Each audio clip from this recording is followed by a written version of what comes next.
Guys, what do you think of my shirt? Are you wearing white, black, or beige or gray today? Joke aside, before we started this conversation, I was thinking that in my corporate career, I had to do things that were against my personal preferences, and there are people that are still doing it. I had to dress in very dull colors, or rather, they weren't dull, but to me, they felt they didn't allow me to express my personality fully. And so now I'm very happy that I could wear whatever I want. I am speaking today to somebody who's helping people detox from the burden of achievement. And there's so many people like that. I'm welcoming Megan Miller. Hi, Megan.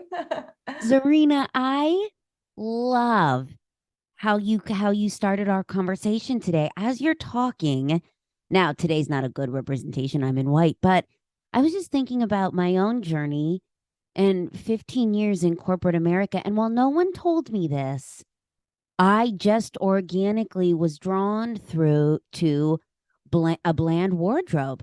And I think how representative that was of how I was showing up in life. Just kind of bland, just kind of going through it, waiting for someone to tell me what to do. And now that I've stepped into my power and my voice and found it, as we were just talking about, I'm like, yeah, let's embrace vibrant. Let's embrace color. I had this whole moment in my head of my own journey as you started our conversation. Thank you today. It's amazing to be here. Amazing to have you. I love your mic. Yeah, we're gonna do some talk show. We're going back 80s to the yes. Talk show era. Megan, what pulled you out of the dull corporate world? For some people, it's not dull, let's put it as a disclaimer. Some people really love it. And for them, God bless you, enjoy it as much as you can. I also enjoyed it to a certain extent. It's just that it didn't fully express who I was. But so what got you out of the corporate world? Yeah, I love how you said it didn't fully express who I was. Like, I think I read something the other day and it said by age 40, we could all write the same memoir, which is, it's not what I thought. I thought life was worth more. And that is exactly my journey. I don't think there's a right way, a wrong way. I think it's, if it feels right to you, it's right. So for me, this transformation started. And Zorina, I think I know my gut was talking to me for years, my friend, for years, but it was terrifying and I didn't listen. And I had that silent gut whisper that I was meant for more. But I was getting the validation from my corporate job. I was damn good at it. I was getting the money. I was getting the validation. And I think that's when you subconsciously place yourself in a cage and stifle yourself and you don't even realize it.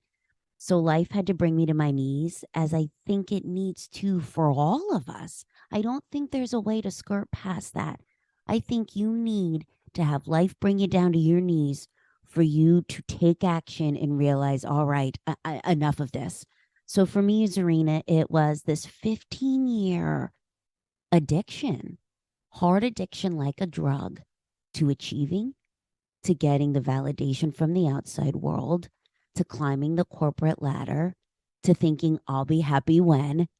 Yeah, do that. I'll be happy when I get the corner office, when I get the title, when I get this in the bank account, or it can be when I fit in this size jean, or when I get this relationship, or I get the car, whatever surface level crap you think it is. For me, it was the job. I get the corner office job, Zorina, running sales for this $1 billion hospitality organization, and then universe, life, divine, God, whatever word you want to use, has a sick sense of humor. And they were like, you know what? Check yourself, because you're not living life the way you were meant to. So I had a mental breakdown alongside the busiest highway in Philadelphia. Talk about the irony in that. My whole life was kept being busy, so I wouldn't have to feel. I didn't even realize it. I labeled it as achieving and climbing the corporate ladder. Then I have this mental breakdown, Zorina, and I realized, oh my God, while I have the title, while everything looks good on social media, everything looks good on surface level, but behind the mask, the person that I won't even allow myself to be honest with myself, because I was running from it, I was popping Lexapro, which is an antidepressant, so I wouldn't have to feel. I was binge drinking, so I wouldn't have to feel. I was overspending, so I wouldn't have to feel. I was in loveless relationship after loveless relationship, so desperate for someone to just throw me a bone, and cut off from my closest friends and family because I couldn't tolerate to hear how great their life was while I was just existing and hanging on. And Zorina, it's in that moment that I began to get courageous enough and get to know the person that I spent my whole life running from, which is me. And it sounds easy, but man, it is journey. It's a journey. It's ugly. It's mucky. It's murray.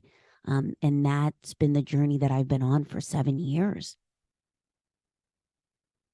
How did you begin this journey? Zorina, I mean, that was the beginning, but what was the first step of the journey? Zorina, I love this question, my girl, because I feel that we all know really what to do. God, information's everywhere. You wanna find a solution to everything. Hop over to your friend Google and you can find it within a 20-minute search, right? Maybe less than that. But it's springing into action. Like I was reading something the other day that 96% of us in the United States say that health is important to us, but only 26% of us do anything about it. So it's action. It's starting into action. And for me, Zorina, where I started was, well, a couple things. Well, and I didn't even realize this at the time, but one, I became very intentional and aware of the content that I was feeding my mind, not just existing. Like I started to listen to podcasts that motivated me, that had me changing my mindset. Then it was amazing on these people that started to show up in my life when I started to change what I was feeding my mind, not just waking up and going right to the phone, checking the emails, doing the things, starting my morning by a few moments of just pen to paper. And I started asking myself these 4 questions. I do it still to this day.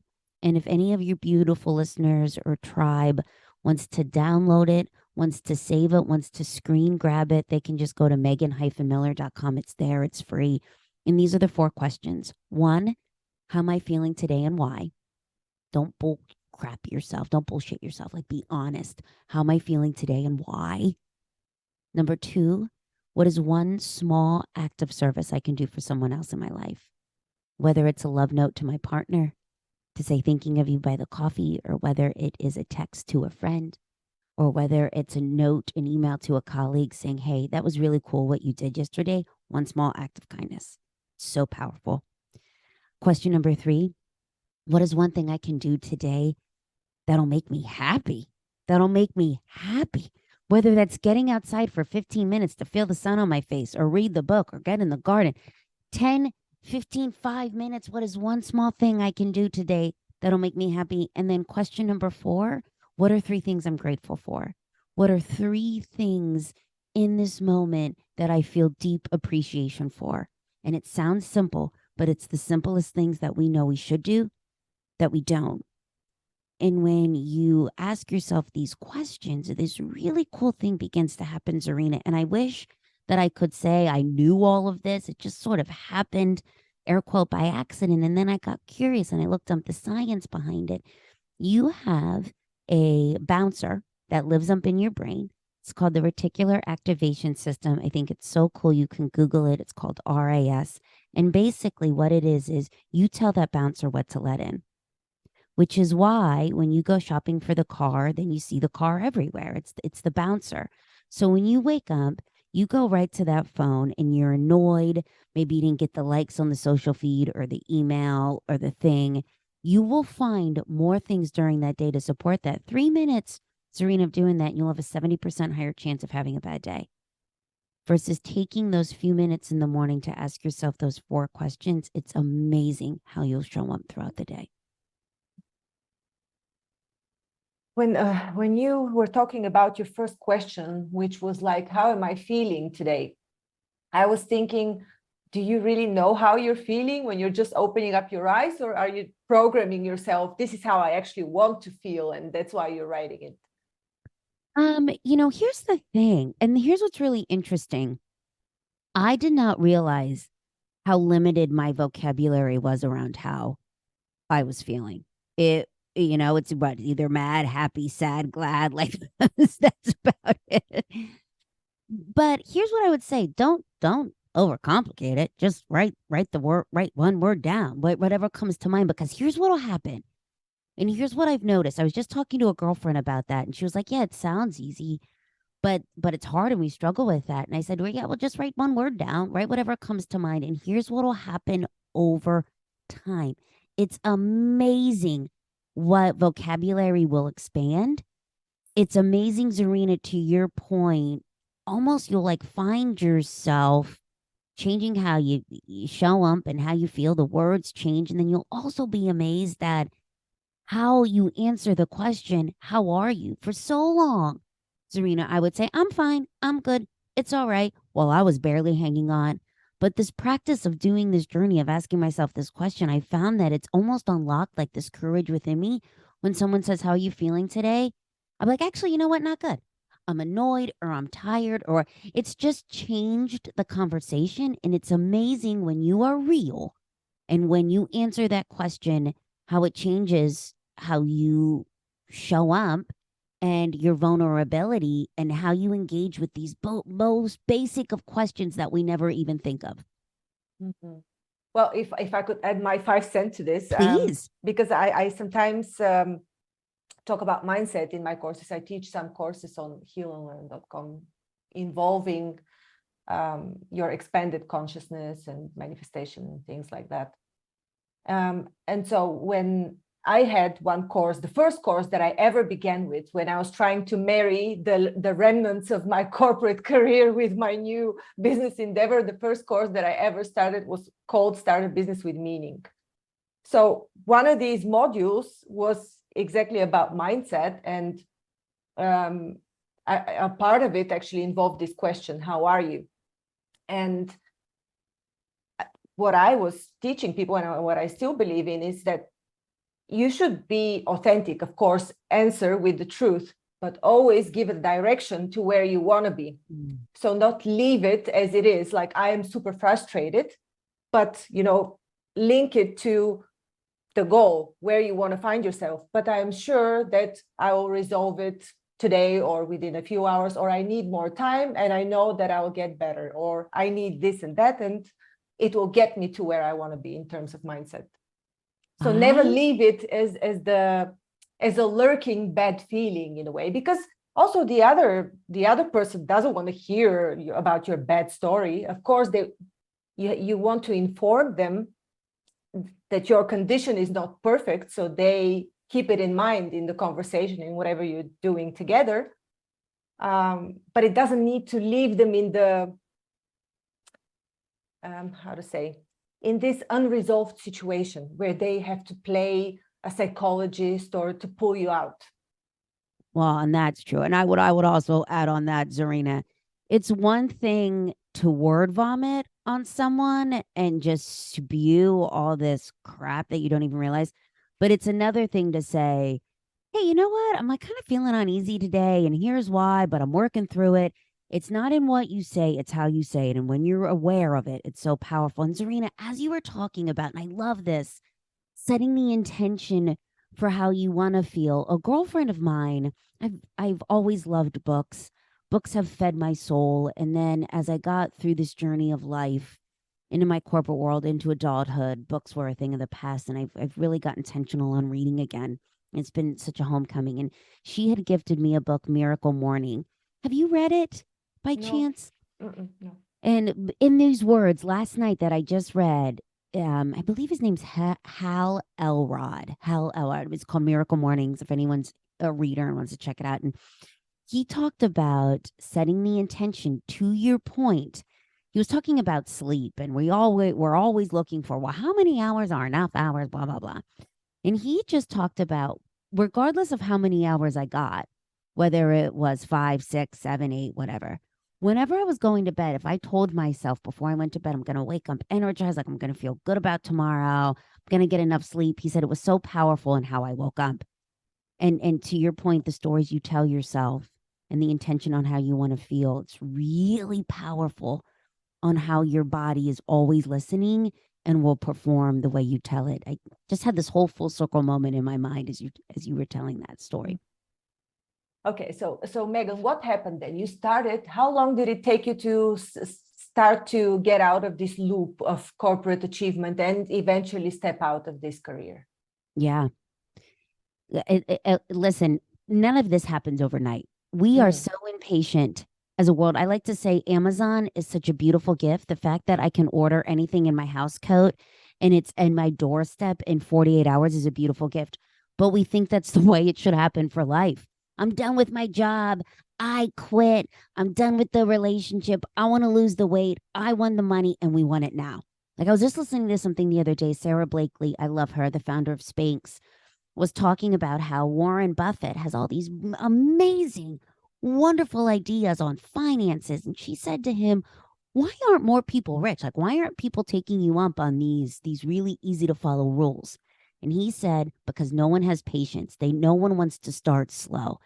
And that's true. It's the hard facts.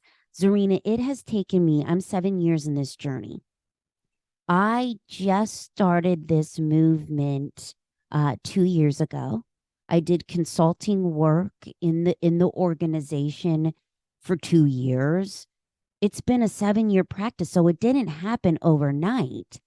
And I will also say it was not my intention to leave my corporate job and start this movement. It happened organically. I think we are so quick, especially in the US, we have this culture of make your side hustle your full-time hustle. Leave corporate America. It's going to fix everything. Here's the thing. You're bringing you to the next thing. So you got to work on you first. And when we talk about purpose and finding what it is, again, we think it's something you can get off Amazon, but you find it. Actually, you don't find it. It finds you. And the way that it finds you is when you do these two things. And it's how it worked in my life, because this was not my intention. This happened organically. One, when you have a connection spiritually to something higher than you in a way that whatever feels right to you, there's no right way or wrong way. Because here's the thing, the faith that it gives you in whatever spiritual connection you have, it pushes through the fear and the conversations that you're having with yourself up here in your head of you versus you. And then two, these small little acts of kindness. When you get out of your own way and out of your own head, you start showing up in these small little acts of kindness for others. Question number 2 that we went through, it's amazing what'll show up in your life. So I say all that to say, Zorina, this was never my intention. It took 7 years, but I asked myself those 4 questions every day, and this organically came into my life. So you're now helping people overcome the drug to achievement, to constantly achieving. Do you see this as the major cause of burnout, or why is your focus specifically on the overachievement? Yeah, because it's who I was, it's who I still am. I still struggle with this addiction to achieving as a high performer. It really is a drug, and I don't think it gets enough airtime, at least in the United States. You know, here's what happens. You get you book the deal, you get a really good, I don't know, raise, you get some good press, like whatever it is in your life, right? You get the win. And then you think to yourself the next day when you don't get it, your emotions go on a slide and shoot. You're searching for it for the next day. It's like your life just becomes this roller coaster of you are addicted for always looking for the high. And we never talk about that enough. So that has become this movement that I am out there preaching to corporations, to associations, to organizations on these small little micro steps that spring you from information into action, that change the conversations you have in here and change how you talk to yourself, because that's what we're never taught. So Zorina, to answer your question, yes, I think it's a drug. I think we never talk about it because it's air quote good, especially in this United States consumerism culture, to achieve and get the thing and get the nice car and look a certain way and wear the nice clothes, that becomes your validation. And then your whole life, you're hustling up this ladder that never ends, and it's you versus you, and your life isn't living, it's existing. Mhm. But you're right. It's jumping off the job won't save you. Moving on. This was a very good point. Moving away from your corporate life does not change who you are. So in the end, if you don't change your internal conversation, you're going to continue to be in this constant competition. And to back up this point, yesterday I was watching a short talk of somebody who has a very big following, an influencer on YouTube, and she said she has something like a million and a half followers, and she said, I've been in this for 5 years, and although my hair is now blonder, although I've gone through 32 surgical procedures or whatever, nothing has changed in who I am. I am just as insecure then or now as I was then, or I have the same inhibitions when I speak to my friends. It's just that people see a different persona. And she says, and look at all the influencers now. Everybody is like a copy of each other. Everybody looks the same way. And it's yet another point of pressure onto everybody who's moving into their own gig and doing their own business, that they now have to compete again. I think that the point is competition. They now have to compete in this industry where there are standards as well. So yeah. Oh, Zorina, I love that. And listen, hand raised, I have fallen victim to that. In our world, in our social world, where air quote, your worth is about your likes and your followers and the da da da da da da da da, it can consume you and it can swallow you whole. And I do not think that we talk about that enough. I was just listening to this amazing podcast episode with Elizabeth Gilbert. She wrote Eat, Pray, Love, amongst other things. And she was just sharing, and I thought, God, this is so true, especially for this place, Zorina, that you and I are in, that this movement, this personal development, this helping people step into their power, is that no one is going to write you a permission slip to make time for you, to get to know you. Everyone in your life wants something from you. They can have the best intentions. Most do. But if you are not aware, if you do not set up these bumper lanes, it can consume you. Megan, what's your top advice for somebody who recognizes themselves in the description of somebody addicted to achievement? What's the first thing? Yeah. I would say, and I love this question because that's always it. Where do I start? I have these gut whispers, but I don't know where to start. Here's the first thing I would recommend that you do. It sounds easy, but it's hard. In the morning, I know everyone's mornings is different depending on if you have kids, your lifestyle, but I would say to make at least 3 minutes, 5 minutes before you grab the phone, before you start doing all the things, to ask yourself those 4 questions, because it sounds easy, but man, it is hard. And the person that you're not giving yourself any time to get to know or learn is you. And when you give yourself those few moments to answer those questions, I don't care if it's in the bathroom, if you got to lock yourself in the, in your car after you drop the kids off, whatever it looks like for you and what feels right, ask yourself those 4 questions and then keep those promises to yourself. That's the other thing, Zorina.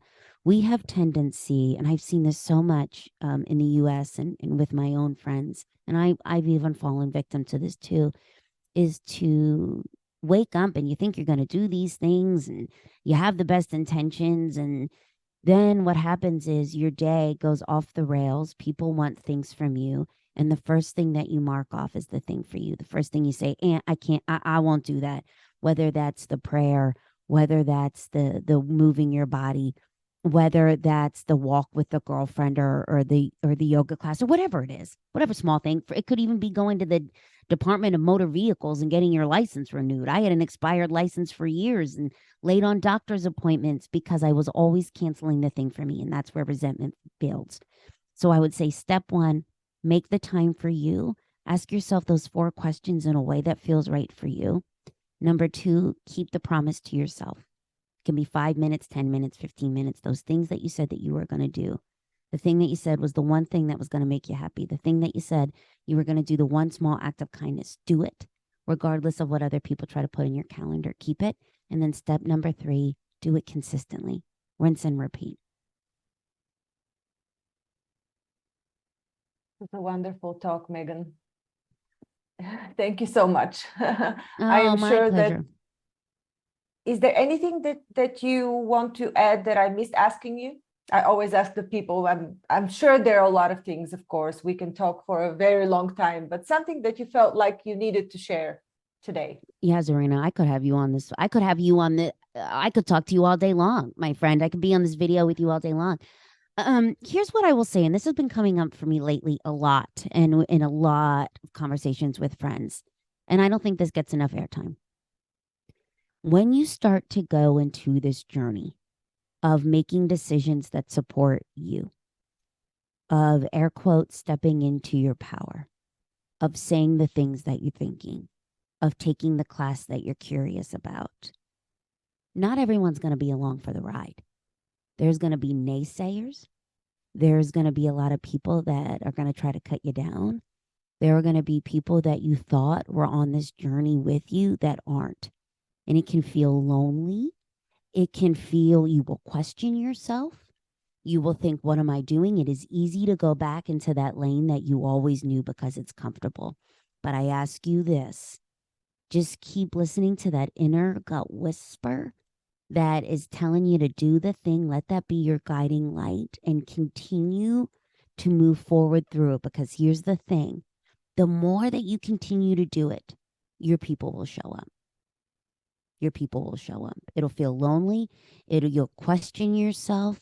It's a rocky road at first as you begin to emerge out of this cage that you've put yourself in, but continue to do it because your people will show up. Thank you.